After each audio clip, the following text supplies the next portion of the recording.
विद्यार्थी मित्रों, FIBSC same 1 unit 4 analytical chemistry એટલે કે વૈશ્લેષિક રસાયણ શાસ્ત્ર. તો એમાં શું હોય છે? તો કે વૈશ્લેષિક રસાયણ છે એ ગુણદર્શક સમસ્યાની સ્પષ્ટ માર્ગદર્શિકા છે.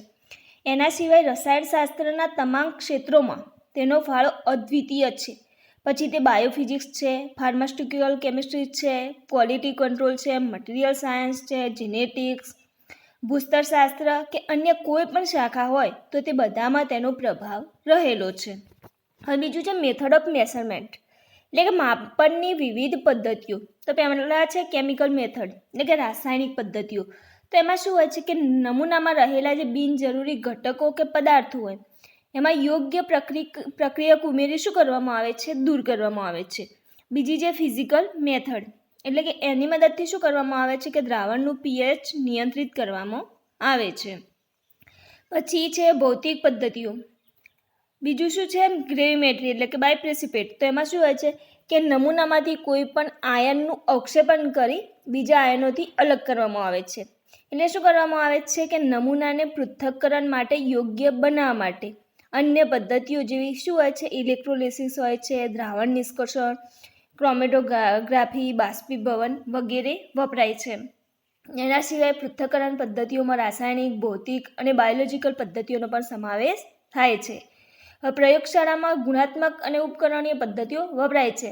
આવું પદ્ધતિઓનું વર્ગીકરણ હોય છે. ભારમાપક હોય છે. ગુણાત્મકમાં શું હોય છે? ભારમાપક અને કદમાપક. અને ઉપકરણીઓમાં શું હોય છે કે ઇન્સ્ટ્રુમેન્ટનો યુઝ થતો હોય છે. એટલે કે કલરીમીટર હોય છે, IR, UV, NMR, પછી અલગીકરણ એમાં સ્પેક્ટ્રોસ્કોપી હોય, પછી અલગીકરણ હોય તો એમાં ક્રોમેટોગ્રાફી અને દ્રાવણ નિષ્કર્ષણ હોય છે. અને ઇલેક્ટ્રો એનાલિટિકલ વાહિનીતિ હોય છે, એમાં પોટેન્શિયોમેટ્રી, વોલ્ટામેટ્રી, ક્રોમેટોગ્રાફી, પછી પોલારીમેટ્રી, કોમ્પ્યુટરના ઉપયોગ બધું હોય છે. હવે આગળ જોઈએ આપણે જે હાલ પદ્ધતિઓ જોઈએ એમાંથી હવે જોઈએ ટાઇટ્રીમેટ્રી. તો ટાઇટ્રીમેટ્રીમાં એની રેન્જ કેટલી હોય છે? આશરે હોય મર્યાદા તો 10⁻1થી કેટલી હોય છે? 10⁻4 સુધીનું. પછી એમાં આશરે ચોકસાઈ કેટલી હોય છે? 0.1થી 1% હોય છે. પછી એમાં વિશિષ્ટતા હોય છે લો થી મીડિયમ. પછી એની સ્પીડ એટલે કે ઝડપ હોય છે મધ્યમ હોય છે. પછી એની કિંમત પણ શું હોય છે? લો એટલે નીચી. અને એનો ઉપયોગ થાય છે ઓર્ગેનિક અને ઇનઓર્ગેનિક એટલે કે કાર્બનિક અને અકાર્બનિકમાં. એમાં જો કોનિકલ ફ્લાસ્ક છે એમાં જોઈ લો તમે, પીપેટ છે કે 20 ml થી એડ સોલ્યુશન કરવાનું. બીજું સ્ટેન્ડ ગોઠવેલું છે બ્યુરેટ સ્ટેન્ડ. તો બ્યુરેટ છે, પછી શું નીચે કોનિકલ ફ્લાસ્ક છે. તો બ્યુરેટમાં શું ભર્યું છે? Standard NaOH solution. અને આપણે કોનિકલ ફ્લાસ્ક છે એમાં ભર્યું છે HClનું સોલ્યુશન.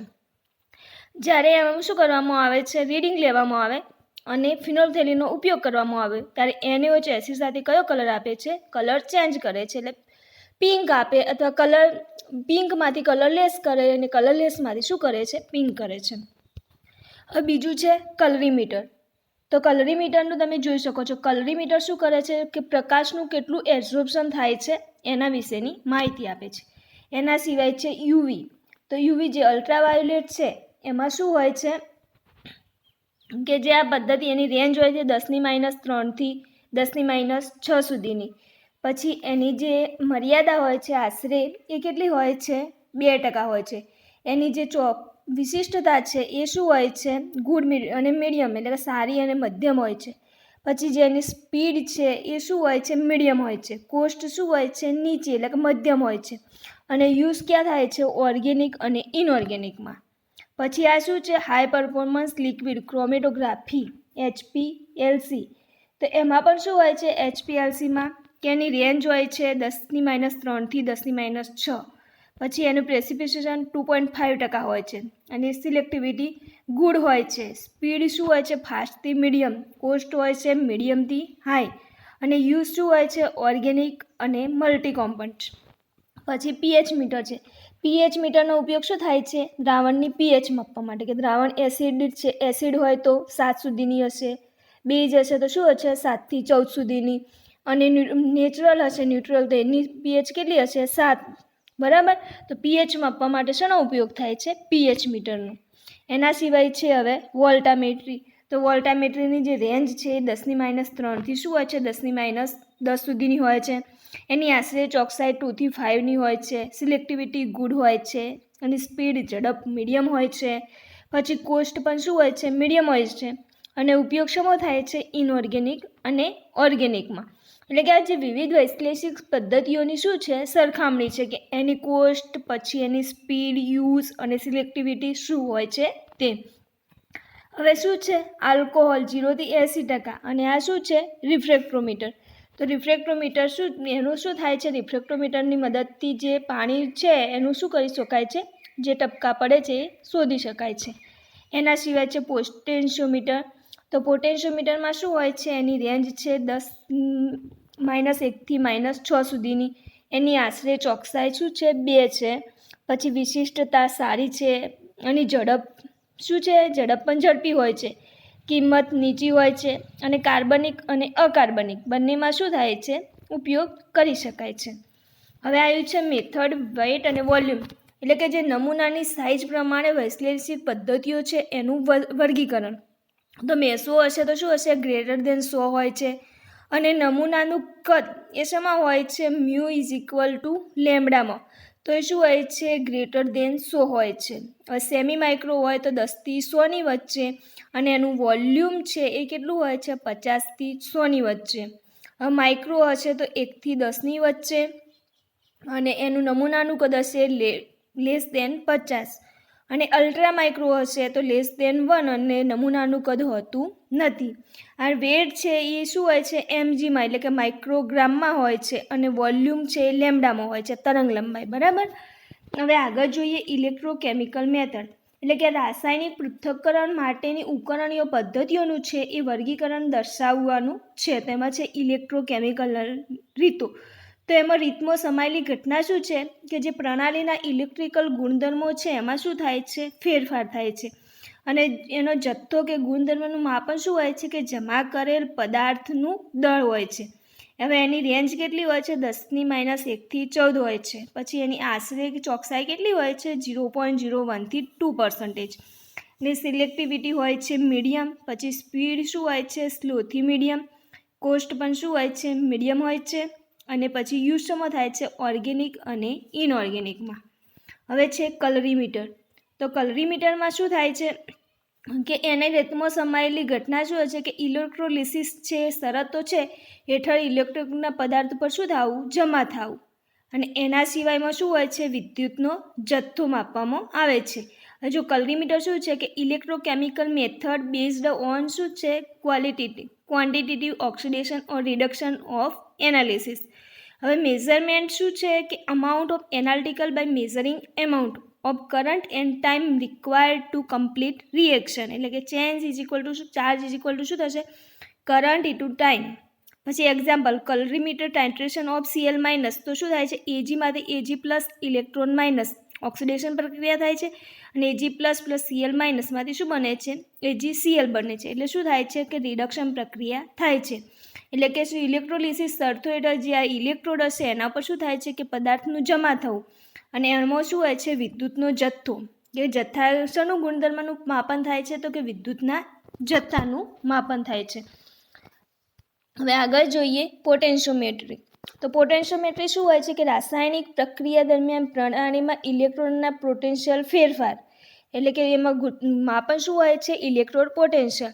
હવે તમે જોઈ શકો છો કે આમાં જે છે એમાં શું કરેલું છે, કે એક વચ્ચે સોલ્ટ બ્રિજ જોડેલો છે. બરાબર. આ શું છે, સોલ્ટ બ્રિજ છે. અને એ બંને બાજુ શું કરેલા છે, 2 ઇલેક્ટ્રોડ જોડેલા છે. એક આ AgCl, બીજું એ શું છે, AgCl. રેફરન્સ ઇલેક્ટ્રોડ અને ઇન્ડિકેટર ઇલેક્ટ્રોડ. અને અહીંયા શું છે, સોલ્ટ બ્રિજ જોડેલો છે. તો રેફરન્સ ઇલેક્ટ્રોડ શું છે, બ્રિજ ઇલેક્ટ્રોડ અને લિક્વિડ જંકશન. અને આ શું છે, આયન્સ ઇલેક્ટ્રિક મેમ્બરેબલ. એટલે આમાં પ્રક્રિયા થશે તો એમાં શું થશે, ઓક્સિડેશન અને રિડક્શન બંને પ્રક્રિયાઓ થશે. તો શું થશે, જે ઓક્સિડેશન પ્રક્રિયા થશે એમાંથી શું થશે, ઇલેક્ટ્રોન મુક્ત થશે. અને રિડક્શન પ્રક્રિયા થતી હશે ત્યાં શું થશે, જ્યાં સળિયો છે સળિયા ઉપર શું થશે, કે વિદ્યુતનો જથ્થો જમા થાય છે. હવે છે કંડક્ટિમેટ્રી. તો કંડક્ટિમેટ્રી શું છે, કે રાસાયણિક પ્રક્રિયા દરમિયાન જે દ્રાવણની વિદ્યુત વાહકતામાં ફેરફાર થાય છે એમાં, એટલે કે એમાં ઘટના શું થાય છે, તો રાસાયણિક પ્રક્રિયા થતી હોય ત્યારે દ્રાવણની વિદ્યુત વાહકતામાં શું થાય છે, ફેરફાર થાય છે. અને એનું ગુણધર્મનું માપન થાય છે વિદ્યુત વાહકતા અથવા શું થાય છે, વિદ્યુત અવરોધ. હવે છે પોલેરોગ્રાફી. તો પોલેરોગ્રાફી શું છે કે ઇલેક્ટ્રોડ ધ્રુવીભવન છે અને એમાં જે ગુણધર્મનું માપન શું થાય છે, પ્રવાહ કે વોલ્ટેજમાં થાય છે. હવે આગળ જોઈએ લાઇટ મેથડ એટલે કે પ્રકાશીય રીતો. તો વીજ ચુંબકીય વિકિરણો સાથે શું થાય છે, ઇન્ટરનેટ કનેક્શન થાય છે. એટલે કે એમિનેશન સ્પેક્ટ્રોસ્કોપી તમે જોઈ શકો છો કે within high temperature substance emit the light and we get emission spectra. એટલે કે અલગ અલગ જે વિદ્યુતના પ્રકાશીય રીતો હોય તો અલગ અલગ પ્રકાશ હશે તો એ પ્રમાણે શું થાય છે, આ રીતે ગ્રાફ મળે છે. હવે બીજું છે લ્યુમિનસન્સ પૃથ્થકરણ. તો એમાં શું હોય છે કે જે યુવી અલ્ટ્રાવાયોલેટ વિકિરણથી શું થાય છે, પદાર્થ દ્વારા વિદ્યુતીય ચુંબકીય શક્તિનું શું ના થાય છે, એમિનેશન થાય છે. અને એમાં શોધવાનું શું માપન શરૂ થાય છે, એમિનેશન તીવ્રતાનું, જે તમે આમાં જોઈ શકો છો કે જે યુવી કિરણોથી પદાર્થના જે અંદર મળે છે વિકિરણો એનું શું થાય છે, એમિનેશન. હવે છે એક્સરે અને રેમન સ્પેક્ટ્રોસ્કોપી. તો શું થાય છે કે જે એક્સરે ક્ષકિરણની અસર હેઠળ પરમાણુ દ્વારા શું થાય છે, ક્ષકિરણનો ઉદ્ભવ થાય છે. અને શું થાય છે બીજું કે વર્ણપટીય રેખાઓના સ્થાન અને તીવ્રતાનું માપન થાય છે. અને રામન સ્પેક્ટ્રોસ્કોપી છે એમાં શું થાય છે કે દ્રવ્ય દ્વારા જે મોનોક્રોમેટિક વિકિરણો છે એનું અધિશોષણ અને પરિણામે શું થશે, જુદી તરંગ લંબાઈવાળા નવા વિકિરણો હશે એનું શું થશે, એમિનેશન થશે. હવે છે એટોમિક એબ્ઝોર્પ્શન સ્પેક્ટ્રોસ્કોપી. તો એબ્ઝોર્પ્શન એટલે શોષણ એટલે કે શોષણ સ્પેક્ટ્રોસ્કોપી. તો એમાં શું થાય છે કે મોનોક્રોમેટિક જે વિકિરણના ઉત્તેજિત છે ઉદ્ગમ સ્થાનમાં પરમાણુ દ્વારા શું થશે, શોષણ થશે. અને એનું માપન શાનું થશે, શોષણની તીવ્રતા. એટલે કે આમાંથી જ્યારે પ્રકાશ પસાર કરવામાં આવે એટલે જે મોનોક્રોમેટર હશે એમાં શું થશે, જે તમારો વિકિરણ તમે પસાર કરવામાં આવે છે એનું શોષણ થશે. અને પછી જે કિરણ નીકળશે એનું શું થાય છે, માપન. જો શોષણ થશે એટલે શું થશે, પ્રકાશનું પરાવર્તન થશે. અને પછી જે અલગ પ્રકાશ વધશે એ શું થશે, કોમ્પ્યુટર સાથે એડ થઈ અને કેટલી તીવ્રતા શોષણની છે એ માપવામાં આવે છે. એની રેન્જ છે 10⁻³ થી 10⁻⁹. પછી એની પ્રિસિપિટેશન છે 2 થી 10%. સિલેક્ટિવિટી છે ગુડ, સ્પીડ છે ફાસ્ટ, કોસ્ટ છે મીડિયમથી હાઈ અને યુઝ છે ઇનઓર્ગેનિક મલ્ટી એલિમેન્ટ. હવે છે ટર્બિડિટી. તો એમાં શું થાય છે કે જે વિષમ કે ટર્બિડ માધ્યમ દ્વારા પ્રકાશના કિરણનું શોષણ અને વિખેરણ થતું હોય એની ઘનતા માપવામાં આવે છે. એટલે કે માધ્યમની પ્રકાશીય ઘનતા કેટલી હોય છે એ ટર્બિડિમેટ્રીની મદદથી શોધવામાં આવે છે. હવે છે રિફ્રેક્ટોમેટ્રી. તો પ્રકાશ દ્વારા શું થાય છે, પ્રકાશનું વક્રીભવન એટલે કે વક્રીભવનાંક શોધવામાં આવે છે. આમાં શું કરવામાં આવે છે, કોઈ કેમિકલ મૂકવામાં આવે અને પછી શું કરવામાં આવે છે, પ્રકાશ પસાર કરવામાં આવે. તો એમાં જે પ્રકાશનું વક્રીભવનાંક કેટલું થાય છે એના ઉપરથી વક્રીભવનાંક શોધવામાં આવે છે. હવે આગળ જોઈએ રેડિયોમેટ્રી મેથડ. તો રેડિયોમેટ્રી મેથડમાં શું હોય છે કે જે કેન્દ્રીય કણો હોય છે એ દ્વારા દ્રવ્યો પર વિકિરણ થતાં તત્વના સ્થિર આઇસોટોપનું રેડિયો આઇસોટોપ વર્તન કરવામાં આવે છે. અને આના ઉપરથી શોધવામાં આવે છે રેડિયો એક્ટિવિટી. પછી છે માસ સ્પેક્ટ્રોસ્કોપી. તો માસ સ્પેક્ટ્રોસ્કોપીમાં શું હોય છે કે વિદ્યુતીય અને જે ચુંબકીય ક્ષેત્રોની અસર હેઠળ પરમાણુ, અણુ અને આયનોનું આયનીકરણ તથા માસ સ્પેક્ટ્રાનું પ્રાપ્ત થવું. અને એમાં માપન શેનું થાય છે કે માસ સ્પેક્ટ્રમમાં મળતા સિગ્નલનું સ્થાન તથા તીવ્રતા. એના સિવાય છે NMR ન્યુક્લિયર મેગ્નેટિક રેઝોનન્સ. તો એમાં ન્યુક્લિયર મેગ્નેટિક સ્થિર ચુંબકીય ક્ષેત્રમાં પદાર્થ પર ઇલેક્ટ્રોન મેગ્નેટિક વિકિરણથી સંસ્પંદન શોષણ. અને એમાં માપન શેનું થાય છે કે NMR સ્પેક્ટ્રમમાં લાયસન્સમાં સ્થાન અને તીવ્રતા. હવે જોઈએ ક્વોલિટી અને મેથડ. માપવામાં આવેલા ભૌતિક ગુણધર્મો, બરાબર, ક્વોલિટી અને ગુણધર્મના માપન આધારિત વૈશ્વિક પદ્ધતિઓ. તો જોઈએ માસ છે તો એના માટે ભાર માપક એટલે કે ગ્રેવિમેટ્રી ઉપયોગમાં થાય છે. વોલ્યુમ કદ છે તો એના માટે કદ માપક વોલ્યુમેટ્રિક ઉત્પન્ન થાય છે. પછી છે ઇલેક્ટ્રિક પોટેન્શિયલ. તો એના માટે છે કંડક્ટિવિટી વાહકતા મિતિ. પછી પોટેન્શિયોમેટ્રી, પછી છે કલરીમેટ્રી અને પોલેરોગ્રાફી એનો ઉપયોગ થાય છે. એટલે કે જે પછી છે ઇલેક્ટ્રિક પોટેન્શિયલ, ઇલેક્ટ્રિક વાહકતા, વિદ્યુત પ્રવાહની ઇલેક્ટ્રોલિસિસનો જથ્થો તો એના માટે થશે વોલ્ટામેટ્રી, પછી પોલેરોગ્રાફી, કુલોમેટ્રી, એમ્પિરોમેટ્રી, પછી જે ઇલેક્ટ્રોમેટ્રિક અથવા ઇલેક્ટ્રો એનાલિટિકલ પદ્ધતિઓ, પછી છે એબ્સોર્પ્શન ઓફ રેડિયેશન એટલે કે વિકિરણનું શોષણ, તો એમાં x ray, UV, IR, colorimetry, NMR, ESR વગેરેનો શું થાય છે ઉપયોગ થાય છે, એટલે કે આ મેથડો ઉપયોગમાં લેવાય છે. એમિનેશન ઓફ રેડિયેશન, બરાબર, એટલે કે વિકિરણનું ઉત્સર્જન, તો એમાં થશે એમિનેશન સ્પેક્ટ્રોસ્કોપી એટલે કે ઉત્સર્જન સ્પેક્ટ્રોસ્કોપી, ફ્લેમ ફોટોગ્રામેટ્રી, પછી ફ્લુરોસન્સ, રેડિયોકેમિકલ પદ્ધતિ, આ બધાનો શું થાય છે મેથડનો ઉપયોગ કરવામાં આવે છે. હવે રિફ્રેક્શન અને સ્ટ્રેક્ટરિંગ, તો એમાં શું હોય છે કે ટર્બિનોમેટ્રી, પછી જે નેફિલોમેટ્રી છે અને રામન સ્પેક્ટ્રોસ્કોપી, એ બધાનો શું કરવામાં આવે છે એ મેથડ ઉપયોગમાં લેવાય છે. રિફ્રેક્શન હશે તો રિફ્રેક્ટોમેટ્રી અને ઇન્ફ્રોમેટ્રી ઉપયોગમાં લેવાય છે, અને સ્કેટરિંગ હશે એટલે કે રિફ્રેક્શન થતું તો એમાં શું હશે ટર્બિનોમેટ્રી, નેફિલોમેટ્રી અને રામન સ્પેક્ટ્રોસ્કોપીનો ઉપયોગમાં લેવાય છે. રોટેશન અને ડિફ્રેક્શન, તો રોટેશન થતું હશે તો પોલારીમેટ્રી, પછી ઓપ્ટિકલ રેટ્રોમેટ્રી અને શું કરવામાં આવે છે ડિસ્પર્ઝન, એ મેથડનો ઉપયોગ થાય છે. અને ડિફ્રેક્શન થતું હશે તો એક્સ કિરણ અને એક્સ કિરણ ડિફ્રેક્શન પદ્ધતિ ઉપયોગમાં લેવાય છે. હવે માસ ચાર્જ ગુણોત્તર M/E શોધવો હોય તો માસ સ્પેક્ટ્રોસ્કોપીનો ઉપયોગ કરવામાં આવે છે. પછી હવે છે સ્ટેપ ઓફ એનાલિસિસ એટલે કે માપનના તબક્કા. તો માપનના તબક્કા છે, એક છે માપનને શુદ્ધ સ્વરૂપમાં પ્રાપ્ત કરવું, બીજો છે પ્રિપેર પ્રોડક્ટ એટલે કે નમૂનો તૈયાર કરવું, હવે ત્રીજી છે વૈશ્લેષિક રીત એનાલિટિકલ રીત, તો એમાં રાસાયણિક કે ભૌતિક પદ્ધતિઓ હોય છે. પછી શરતો નક્કી કરવી કન્ડિશન ડિટરમાઇનેન્ટ, અને જરૂરિયાત ઝડપી કે પછી એક્યુરેટ ઇકોનોમિકલ કે ઓટોમેશન માટે સ્વીકાર્ય પરિણામોનું શું કરવું ઇવેલ્યુએશન કરવું.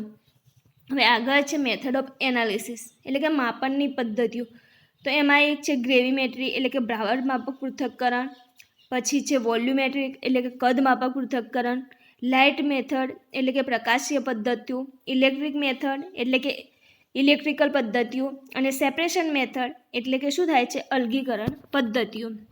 હવે પહેલું છે ગ્રેવિમેટ્રી મેથડ એટલે કે ભાર માપક પૃથ્થકરણ, તો એમાં શું હોય છે કે જે જથ્થાત્મક પૃથ્થકરણની શાખાઓ પૈકી એક શાખા છે, અને આ પદ્ધતિઓમાં શું થાય છે કે દ્રાવણ છે એમાં રહેલા ચોક્કસ વજનના નમૂનાને સ્થાયી સંયોજનના રૂપમાં શું કરવામાં આવે છે વજન કરી પ્રતિશત ટકાવારી શોધી શકાય છે.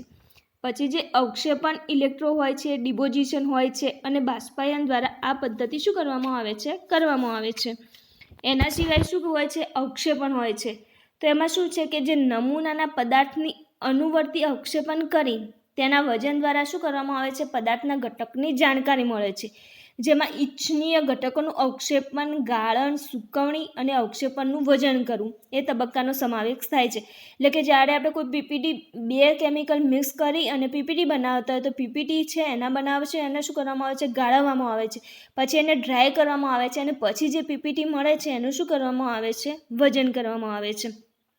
હવે ઇલેક્ટ્રો ડિપોઝિશન છે, તો એમાં શું થાય છે કે જે વિદ્યુત પ્રવાહ પસાર કરવાથી ઇચ્છનીય ઘટકને ઇલેક્ટ્રો આગળ એકઠો કરવામાં આવે છે, અને પછી શું કરવામાં આવે છે કે ઇલેક્ટ્રોડ આગળ પહેલાં અને પછી જમા થયેલા પદાર્થના તફાવતના વજન પરથી ઇચ્છનીય પદાર્થનું શું કરવામાં આવે છે ઘટક જાણી શકાય છે. એટલે જો by flow of current with get out product in electrode to get volume product we measure electrode before and after practical and within difference of weight of get of percentage એટલે કે ટકામાં એનું પ્રમાણ જાણવામાં આવે છે. એટલે આપણે જો પ્રેક્ટિકલ કરતા હોઈએ તો એમાં શું કરવામાં આવે છે કે HCl અને NaO સાથેનું આપણે રીડિંગ લઈએ તો એમાં જે ઇલેક્ટ્રોડ આગળ જે જમા થાય છે પદાર્થ એના તફાવત ઉપરથી જે મળે છે એમાં શું શોધવામાં આવે છે એ ગણી શકાય છે. પછી બાષ્પાયન છે, વોલેટાઇઝેશન, તો જે સ્ટોઇકિયોમેટ્રિક પ્રક્રિયાના શું કરવામાં આવે છે નમૂનાનું વિઘટન કરવાથી કોઈ એક ઘટકનું બાષ્પાયન થાય છે, અને બાષ્પાયન પહેલાં અને પછી મળતા વજનના તફાવત પરથી શું કરવામાં આવે છે બાષ્પશીલ પદાર્થનો જથ્થો શોધી શકાય છે. હવે વોલ્યુમેટ્રિક મેથડ કદની માપણી દ્વારા એમાં શું છે બાય ટાઇટ્રેશન એટલે કે ટાઇટ્રેશન દ્વારા પદ્ધતિ અનુમાપન કરવામાં આવે છે, અને એના શું કેટલા પ્રકાર પડે છે 4: acid base titration, acid base અનુમાપનો, પછી ઓક્સિડેશન રિડક્શન અનુમાપનો, અવક્ષેપણ પીપીટી એટલે ટાઇટ્રેશન અનુમાપનો અને સંકીર્ણ મિતીય અનુમાપનો. એસિડ બેઝ અનુમાપનો હોય તો એમાં શું હોય છે? Acid બેઝનું titration. બ્યુરેટમાં તમે એસિડ ભરો અને કોનિકલ ફ્લાસ્કમાં બેઝ લો, કે પછી બેઝ તમે બ્યુરેટમાં ભરો અને એસિડમાં NaOH લો. એનું ટાઇટ્રેશન કરો તો ફિનોલ્ફથેલિન સાથે શું કરે છે? જે NaOH છે પિંક કલર આપે છે એસિડનું ટાઇટ્રેશન કરવાથી, અને જો NaOH બીકરમાં લીધો હોય તો કલરલેસમાંથી કલર થાય છે. ઓક્સિડેશન રિડક્શન પ્રક્રિયાઓ હોય તો Ca અને Mgના ક્ષારો શોધવામાં આવે છે. અવક્ષેપણ પ્રક્રિયાઓ હોય તો AgCl સાથેનું કરવામાં આવે છે. અને સંકીર્ણ મિતીય અનુમાપનો હોય તો K4FeCN સાથેનું ટાઇટ્રેશન કરવામાં આવે છે. ઓપ્ટિકલ મેથડ છે. તો ઓપ્ટિકલ મેથડમાં શું કરે છે કે ઇલેક્ટ્રોમેગ્નેટિક વિકિરણ પર આધારિત છે, અને જેની પદ્ધતિઓ છે વિકિરણ શક્તિનું શોષણ કે ઉત્સર્જન, પછી વિકિરણ શક્તિનું બેન્ડિંગ, પછી વિકિરણ શક્તિનું સ્કેટરિંગ, પછી શું કહે છે કે વિકિરણ શક્તિનું વિલંબિત ઉત્સર્જન ગુણધર્મો સાંદ્રતા સાથે સંબંધિત છે. અને આ ગુણધર્મોના માપન માટે શું કરવામાં આવે છે? લેન્સ, RC તો ઇસ્પાત, કાચ અને ગ્રેટિંગનો ઉપયોગ કરાય છે. પછી ઓપ્ટિકલ ગુણધર્મ ન હોવા છતાં અન્ય ઉપકરણોનો આ પદ્ધતિમાં સમાવેશ થાય છે. અગત્યની ટેકનિકમાં જઈ છે NMR, ESR અને માસ સ્પેક્ટ્રોસ્કોપીનો શું થાય છે? સમાવેશ થાય છે. હવે ઇલેક્ટ્રોકલ પદ્ધતિ મેથડમાં શું છે કે જેમાં ઇલેક્ટ્રોનિક ઉપકરણો વપરાય છે અને અવરોધ, પ્રવાહ, ચાલક બળ અને સમયનું શું થતું હોય છે? માપન થતું હોય છે. અને અલગીકરણ પદ્ધતિઓ છે. તો આ શું છે કે અંતિમ માપન પર રહેલા દખલરૂપ ઘટકોને અલગ તારવી શકાય છે, એટલે કે અલગ કરવામાં આવે છે. એના સિવાય હવે ત્રુટિ જોઈએ. એના સિવાય આ યુનિટમાં આપણે આગળનો હવે એના પછીમાં શું છે? વિશ્લેષણ રસાયણનું સાહિત્ય, એટલે બુકો આપેલી છે, એટલે કે જે રેફરન્સ બુકો અને એમના ઓથર શું છે, તો એ બુકમાંથી તમે જોઈ લેશો એટલે તમને સમજણ પડી જશે. હવે આગળ છે ત્રુટિના પ્રકારો. તો ત્રુટિના 2 પ્રકાર છે, એક માપ્ય ક્ષતિઓ અને બીજી છે અમાપ્ય ક્ષતિઓ. તો એમાં ત્રુટિ, તો સૌપ્રથમ ભૂલ અને ત્રુટિ વચ્ચેનો તફાવત સમજવો જરૂરી છે. એટલે કે તો શું હોય છે? ભૂલ એ માપ અથવા અવલોકનમાં અથવા માપનના નોંધમાં થયેલો દોષ છે. જેમ કે ઉષ્ણ તાપમાન કેટલું હોય? 11.5 છે, તો તેને બદલે આપણે શું લઈએ? 1.15 સેલ્સિયસ લખીએ, અથવા શું લખીએ છીએ કે તો લખાય તો એ આપણે શું કહેવાય છે? ભૂલ. જો 11.5 હોય તો આના આપણે શું લખીએ? 1.15 લખીએ, તો એને શું કહેવામાં આવે છે? ભૂલ કહેવામાં આવે છે. પણ આમાં અવલોકનકાર કાળજીપૂર્વક કાર્ય કરે તો તેને શું કરે છે? નિવારી શકાય છે. હવે આપણે જોઈને લખીએ 11.5 છે તો 11.5 લખીએ તો એ શું થાય? એનું નિવારણ આવી શકે છે. એટલે કે ખોટી સંખ્યાની નોંધ કરવી એ ભૂલનું ઉદાહરણ છે. ત્રુટિ શું છે કે કાળજીપૂર્વક લીધેલા અવલોકનો પણ શક્ય બને છે. પરિણામે શું થાય છે કે પ્રાયોગિક પરિણામે અસર કરતી ત્રુટિઓના મુખ્યત્વે 2 પ્રકાર. ભૂલ આપણને ખબર હોય કે આ ઉદાહરણ લીધું કે આપણે જે ગણતરીમાં કરીએ છીએ 11.5 હોય તો 1.15 લખીએ, એ ભૂલ છે, એને સુધારી શકાય છે કાળજીપૂર્વક કામ કરીએ. ત્રુટિ શું છે કે આપણે પ્રાયોગિક રીતે કાર્ય કરતા હોય, કાળજીપૂર્વક રીતે કાર્ય કરતા હોઈએ તો પણ શું ત્રુટિ શક્ય બને છે. એમાં પહેલી છે માપ્ય ક્ષતિ, એટલે કે પદ્ધતિસર કે નિર્ણાયક કે માપ્ય ત્રુટિઓ. તો કે સિમેટ્રિક શું છે કે symmetric of determination, symmetric of determinated error છે. એટલે કે આ પ્રકારની ક્ષતિઓ માપી શકાય છે અથવા દૂર કરી શકાય છે, જે પદ્ધતિસર કે નિર્ણાયક પદ્ધતિઓ કહેવાય છે. એમાં પહેલી છે એરર ઓફ મેથડ, એટલે કે પદ્ધતિની ક્ષતિ. તો એમાં શું થાય છે કે પ્રયોગ કરવાના નમૂનાનું ખામીયુક્ત પેકિંગ થાય છે. પછી પ્રક્રિયા પૂરેપૂરી સંપૂર્ણ ન થવાથી, એટલે કે આપણે હવે પ્રક્રિયા કરતા હોઈએ, ધારો કે એક pH મીટર છે, એટલે કે pH મીટર પર વર્ક કરતા હોય તો જે રીડિંગ લેવાના હોય રીડિંગથી અડધા રીડિંગ લઈએ તો પછી શું થાય છે? ત્રુટિ ઉદ્ભવે છે, એટલે કે પ્રક્રિયાની અપૂર્ણતા. પછી ભાર માપકમાં અવક્ષેપણની દ્રાવ્યતામાં ફેરફાર, એટલે કે આપણે 10 ml CuSO પર લેવાનું હોય, 5 ml HNO3 લેવાનું હોય, તો એના વજનમાં થોડા ઘણા લોચા કરીએ તો પણ શું થાય છે? ત્રુટિ થાય છે. સઅવક્ષેપણ કે અવક્ષેપણમાં થાય છે. પછી પ્રજ્વલન વખતે પદાર્થોનું બાષ્પીભવન કે વિઘટનમાં, અથવા શું થાય છે કે દ્રાવ્યતા ઘટ વગેરે થવાથી.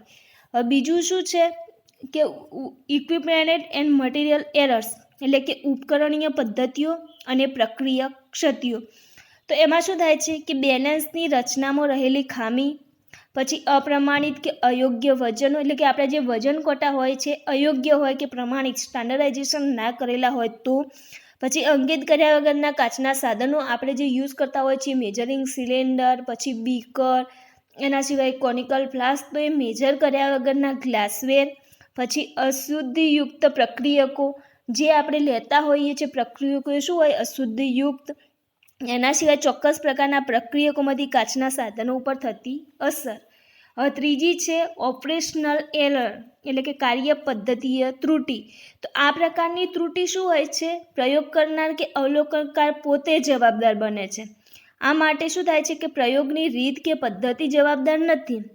સામાન્ય શું થાય છે કે આ પ્રકારની ત્રુટિ છે ભૌતિક પ્રકારની છે અને પ્રયોગ કરનાર પ્રયોગ માટેની કોઈ વ્યવસ્થિત પૃથ્થકરણની પદ્ધતિ ન અપનાવે તો આ કાર્ય પદ્ધતિએ ત્રુટિ શું થાય છે ઉદ્ભવે છે.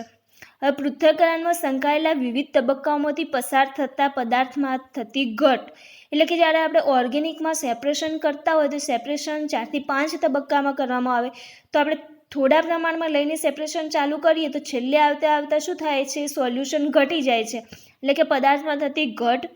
પછી અવક્ષેપણને ધોવાની કે વધારે પડતા ધોવાની ક્રિયા, પછી કોઈ પીપીટી કરતા હોય અને વોશ આપવાના હોય તો વધારે પડતા વોશ આપી દઈએ તો પણ ત્રુટિ ઉદ્ભવે છે.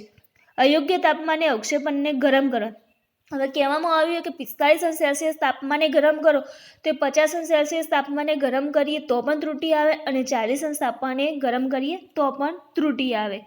પછી વજન કરતાં પહેલાં ક્રુસિબલને પૂરેપૂરી ઠંડી ન પાડી હોય ત્યારે, હવે જ્યારે આપણે એલોયનું વજન કરવાનું હોય ત્યારે શું કરવામાં આવે છે, ક્રુસિબલનું વેઇટ કરવામાં આવે છે. જ્યારે અંદર પીપીટી બાળવામાં આવે અને ક્રુસિબલનું વજન કરવામાં આવે, એને ક્રુસિબલ શું છે ગરમ અને ગરમ વજન કરવામાં આવે તો પણ ત્રુટિ ઉદ્ભવે છે. અને બીજું છે પ્રક્રિયકો અશુદ્ધ હોય ત્યારે પણ. હવે ચોથી છે અંગત ત્રુટિ, એટલે પર્સનલ એરર. તો આ ત્રુટિઓ શું છે કે પ્રયોગ કરનારની શારીરિક ખામી દ્વારા સ્વયં ઉદ્ભવે છે, જેમ કે વ્યક્તિની શારીરિક ખોડ જેવી કે રંગ પારખવાની અશક્તિ, બ્યુરેટના વાંચનમાં શક્તિ, પરિણામે અંતિમ બિંદુના પરિણામો ત્રુટિ ઉદ્ભવે છે. આપણે હવે કોઈ ટાઇટ્રેશન કરતા હોય, બ્યુરેટમાં તો કાપા અંકિત કરેલા જ હોય છે, પણ આપણે જો જોવામાં ભૂલ કરીએ 11.5 છે તો એની જગ્યાએ 10.5, એટલે ખુદથી જે ભૂલ થતી હોય એ શું છે અંગત ત્રુટિ. બીજું છેલ્લું છે યોગશીલ અને અનુપાતિક ક્ષતિઓ, એટલે કે પ્રોપોર્ટિયોનિટ એરર.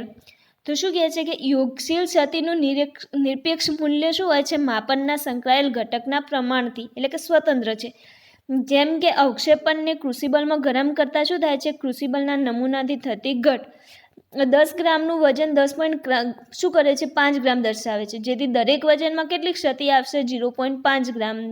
હવે અનુપાતિક ક્ષતિ છે એનું નિરપેક્ષ મૂલ્ય ઘટકના પ્રમાણ પર આધારિત છે. દાખલા તરીકે નમૂનામાં રહેલી અશુદ્ધિને લીધે પ્રમાણિત દ્રાવણની સાંદ્રતામાં શું થતો હોય છે, ફેરફાર થતો હોય છે. હવે આ ક્ષતિઓ નિવારણ અને ઘટાડવાની રીતો જોઈએ. તો એમાં પહેલું છે સાધનોનું અંકન અને સુધારાનો ઉપયોગ. તો જે પ્રયોગમાં વપરાતા બધા સાધનો જેવા કે નાના વજનો હોય, ફ્લાસ્ક હોય, બ્યુરેટ હોય, પીપેટ, અંકિત ફ્લાસ્ક હોય વગેરેનું અંકન કરવું જરૂરી છે, એટલે કે એના પર માપ દર્શાવેલું જરૂરી છે. અને અંકનનું જે માપ નીકળે તે પ્રમાણે સાધનને લાગુ પાડીને પછી ઉપયોગમાં લેવું જોઈએ અને તે મુજબ જ તથા વજનની ગણતરી કરવી જોઈએ. એટલે કે 10 mlની પીપેટ યુઝ કરતા હોય તો પછી એમાંથી 10 ml જ લેવાય, એનાથી વધારે લેવાય નહીં. પછી બ્લેન્ક અથવા રિક્ત માપન. તો એમાં શું છે કે સમાન પરિસ્થિતિમાં નમૂનો લીધા સિવાય બીજી બધી જ વસ્તુઓ સમાન અને ચોક્કસ કદ કે જથ્થામાં લઈ પ્રયોગ કરવામાં આવે છે. ત્યારબાદ નમૂના સાથે માપન કરવામાં આવે છે અને બંને માપનનો તફાવત મેળવાય છે. એટલે જો ક્રુસિબલનું આપણે વજન કરવાનું હોય તો પહેલાં ખાલી ક્રુસિબલનું વજન કરવામાં આવે છે, પછી પીપીટીને બાળી અને પીપીટી સાથે વજન કરવામાં આવે છે અને તફાવત મેળવવામાં આવે છે. ત્રીજું છે નિયંત્રિત ગણતરી અથવા માપન. તેમાં શું છે કે આમાં 2 નમૂના લેવાય છે અને બંને નમૂનાની ગણતરી અથવા માપન એક જ સમાન પરિસ્થિતિમાં કરવામાં આવે છે અને આ ગણતરી અથવા માપનની તુલના કરવામાં આવે છે અને અજ્ઞાત પદાર્થના વજનનું માપન નીચેના સૂત્ર દ્વારા મેળવાય છે. તો એનું શું છે કે પ્રમાણિત નમૂનાનું પ્રાપ્ત પરિણામ ભાગ્યા શું થશે અજ્ઞાત નમૂનાનું પ્રાપ્ત પરિણામ ઇઝ ઇક્વલ ટુ પ્રમાણિત નમૂનામાંથી મળેલ વજન ભાગ્યા શું થાય છે? એક્સ થાય છે. અને એક્સ શું છે? અજ્ઞાત નમૂનામાંથી મળેલ વજન છે. ચોથું છે પૃથ્થકરણની સ્વતંત્ર પદ્ધતિઓનો ઉપયોગ. તો આમાં શું છે કે અમુક ચોક્કસ પ્રકારના પૃથ્થકરણમાં પૃથ્થકરણ જુદી જુદી પદ્ધતિઓથી કરી પરિણામની ચોકસાઈ પ્રાપ્ત થઈ શકે છે. જેમ કે ભારમાપક પૃથ્થકરણ છે, એમાં આયર્નનું પૃથ્થકરણ તથા તેમજ આયર્નનું કદમાપક પૃથ્થકરણ કરી પરિણામની ચોકસાઈ મેળવી શકાય છે. તો એમાં જે આપણે એલોય કરીએ છીએ તો એમાં જે હોય છે એનું ગ્રેવિમેટ્રી, વોલ્યુમેટ્રિક એટલે કે અલગ અલગ પૃથ્થકરણ કરી અને આ ત્રુટિઓ દૂર કરી શકાય છે. પાંચમું છે સમાંતર ગણતરી અથવા માપન. તો એમાં શું હોય છે કે એક જ માપન દ્વારા જે મળેલ પરિણામ જે સાચું છે એ કહી શકાય નહીં. આથી ઓછામાં ઓછા 3 માપન લેવા જોઈએ. જ્યારે આપણે ટાઇટ્રેશન કરતા હોઈએ છીએ NaOH અને HClનું, તો એમાં 3 રીડિંગ લેવા જોઈએ. આપણે પહેલું જ રીડિંગ લીધું એ સાચું છે કે કહી શકાય નહીં, પરંતુ એક જ HCl અને NaOHના 3 રીડિંગ લઈએ તો 3 રીડિંગના તફાવત પરથી નક્કી કરી શકાય કે એનું કયું રીડિંગ સાચું હશે. એટલે કે ત્રણેય માપન સરખા હોય તો માપન પુનર્નિર્મિત છે તેમ કહી શકાય. પછી છે પ્રમાણિત વધારો. તો આ પદ્ધતિનો ખાસ કરીને પોલેરોગ્રાફી અને સ્પેક્ટ્રોફોટોમેટ્રીમાં ઉપયોગ થાય છે. અને પ્રયોગમાં શું હોય છે કે માપન કરવાના જથ્થામાં તે જ પદાર્થનો શું કરવામાં આવે છે? જ્ઞાત જથ્થો ઉમેરવામાં આવે છે. ત્યારબાદ કુલ જથ્થાનું માપન કરવામાં આવે છે. અને જ્ઞાત જથ્થો ઉમેર્યા સિવાય માપન અને ઉમેર્યા પછી માપનનો તફાવત કાઢવામાં આવે છે. સાતમું છે આઇસોટોપિક મંદન. તો એ શું છે કે આ પદ્ધતિમાં શું કરવામાં આવે છે કે અજ્ઞાત નમૂનામાં રેડિયો સક્રિય સમતાનિક ધરાવતા જે શુદ્ધ પદાર્થનું ચોક્કસ પ્રમાણ ઉમેરી સમાંગ મિશ્રણ બનાવવામાં આવે છે. અને આ મિશ્રિત નમૂનામાંથી શું કરવામાં આવે છે કે તત્વને સંયોજન રૂપે અવક્ષેપિત કરી જુદું પાડી તેનું વજન કરવામાં આવે છે. અને પછી આ રીતે જે અલગ કરેલા સંયોજનમાં તત્વની રેડિયો સક્રિયતાનું શું કરવામાં આવે છે? પ્રમાણ નક્કી કરવામાં આવે છે. અને તેની તુલના ઉમેરેલ તત્વની સક્રિયતા સાથે કરવામાં આવે છે. તે પરથી નમૂનામાં તત્વનું પ્રમાણ નક્કી થાય છે.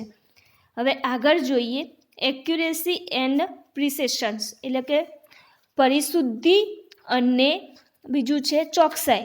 એટલે ચોકસાઈ એટલે એક્યુરેસી અને પ્રિસિશન્સ એટલે પરિશુદ્ધિ. તો એમાં પહેલાં જોઈએ ચોકસાઈ. તો એમાં શું છે કે કોઈ પણ પ્રયોગના સૌથી વધારે સંભવિત અથવા માન્ય પરિણામને તે પ્રયોગનું સાચું મૂલ્ય ગણવામાં આવે છે. એટલે કે માપેલ મૂલ્ય કેટલા પ્રમાણમાં સ્વીકૃત કે સાચા મૂલ્યની સાથે કેટલું નજીકપણું છે તેનું માપ ચોકસાઈનો ખ્યાલ આપે છે. એટલે કે શું થાય છે કે સૌથી વધુ સંભવિત કે સ્વીકૃત્ય મૂલ્યને સાચું મૂલ્ય x1 ગણવામાં આવે છે.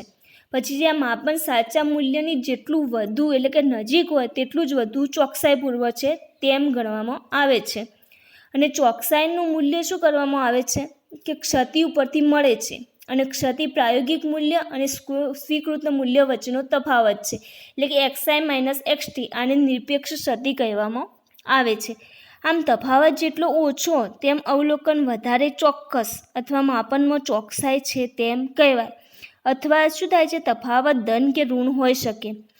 કોઈ પણ રાશિનું સાચું મૂલ્ય ભાગ્યે જ મળતું હોય છે.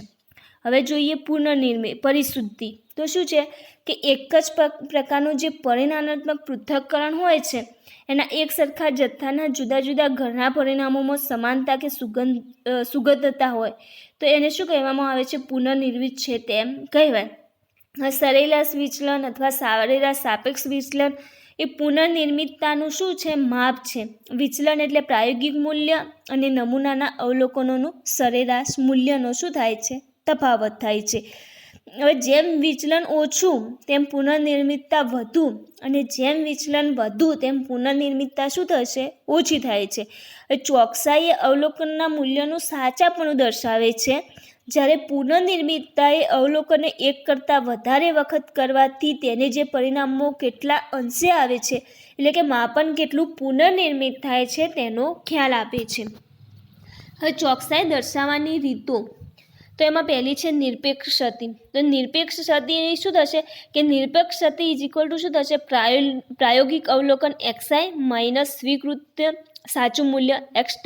એટલે કે xi - xt ઉપરથી શું શોધી શકાય છે? નિરપેક્ષ ક્ષતિ. બીજું છે સાપેક્ષ ક્ષતિ.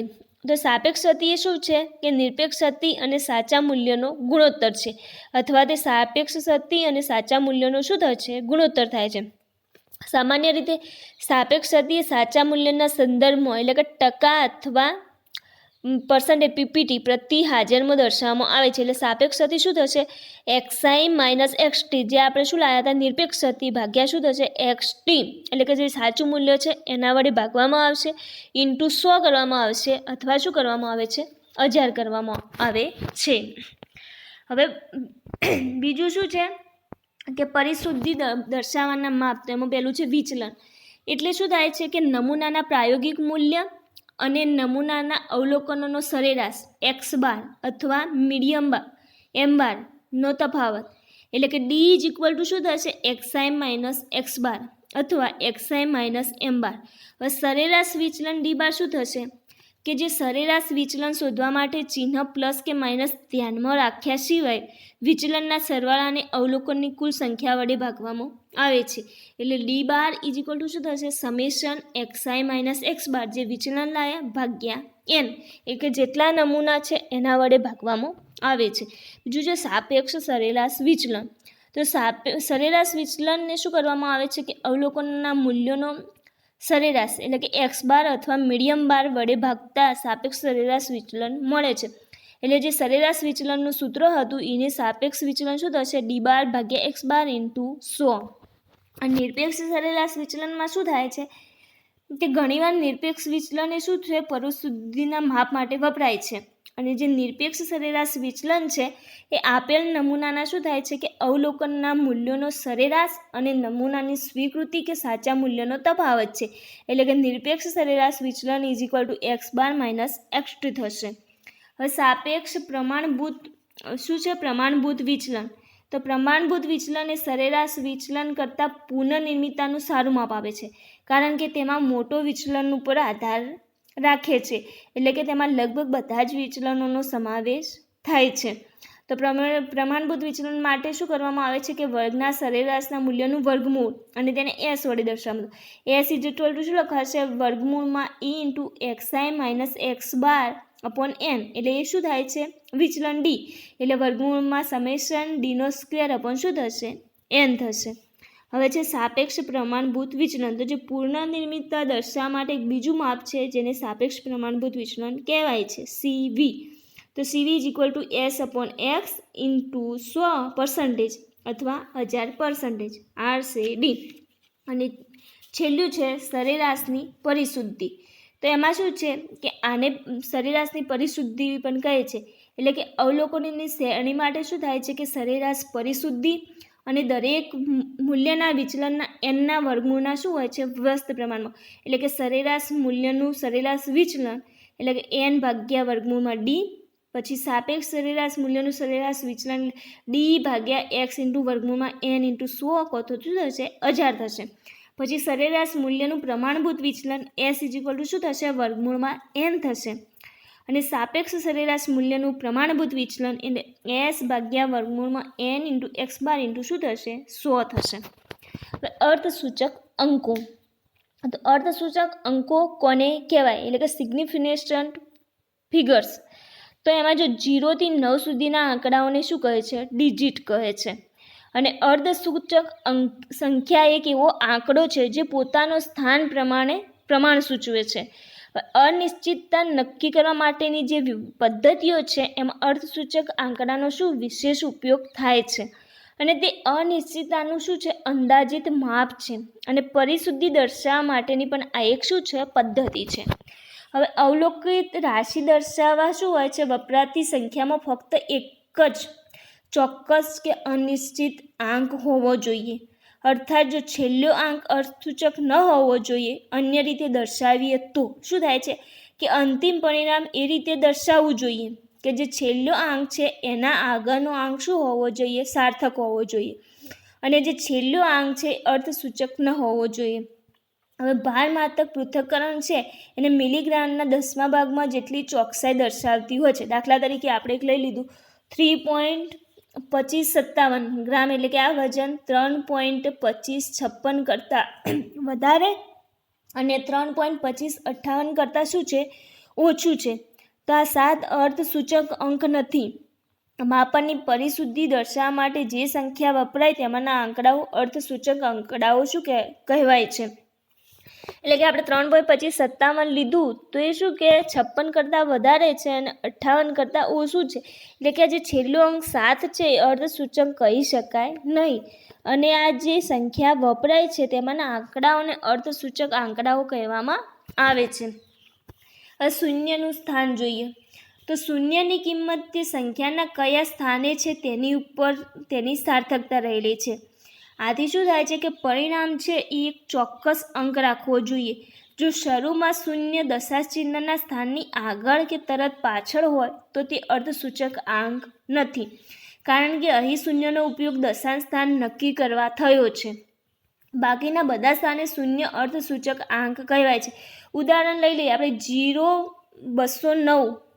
0,209 લખ્યા, કોઈ દશાંશ ચિહ્ન નથી તો 2 પછીનો શૂન્ય એ અર્ધસૂચક આંક. 209 લખ્યા તો 2 પછીનો 0 છે એ અર્ધસૂચક આંક કહેવાશે, પરંતુ 2 પહેલાંનો છે એ અર્ધસૂચક આંક કહેવાશે નથી. પછી આપણે 20.09 સંખ્યામાં બંને આંક અર્ધસૂચક છે. 20.09 લખ્યા તો 2 પછીનો 0 છે એ પણ અર્ધસૂચક કહેવાય છે અને 0.09 છે તો 09 પર શું કહેવાય છે? અર્ધસૂચક કહેવાય છે.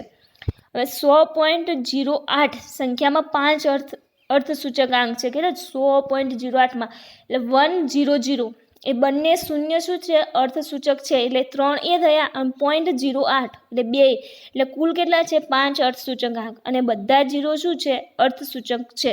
પછી 200.80 લઈએ તો એમાં પણ 5 અર્ધસૂચક આંક થશે અને બધા જ 0 શું છે? અર્ધસૂચક છે. પછી આપણે લીધું છે 1,08,000 તો એમાં કુલ 4 0 આવ્યા, 1 અને 8 તો અર્ધસૂચક આંકો કેટલા થશે? 6 થશે. 1,0,8,0,0 એટલે કુલ 6 આંક થયા અને બધા શૂન્ય શું છે? અર્ધસૂચક છે. હવે 0.001020 જોજો 0.001020 તો આમાં અર્ધસૂચક 5 અર્ધસૂચક આંક છે, જે 1 પછીનો અને 2 પછીનો શૂન્ય અર્ધસૂચક છે. બરાબર, તો 10-20 છે તો 0 પોઈન્ટ લીધા છે તો 5 અર્ધસૂચક અંક થશે. એક આગળના 2 છે એ 5 અર્ધસૂચક અંક થશે નહીં. 2.75 ગુણ્યા 10⁶ માં 3 અર્ધસૂચક અંક છે. 2.75 3 થયા અને 10⁶ રકમને ગુણેલી હોવાથી 10⁶ એ માત્રાનો ક્રમ બતાવતો નથી, માટે તેને અર્ધસૂચક આંક કહેવાય નહીં.